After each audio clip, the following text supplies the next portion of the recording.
So today I'm going to show you, I'm going to be chopping up this tree.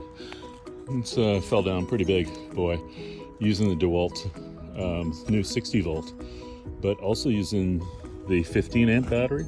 This thing's huge, so it weighs about 4.5 pounds. Be careful when you go to Home Depot because they're selling it with the smaller battery. I think this battery gives it the power. Okay, let's watch it chop up.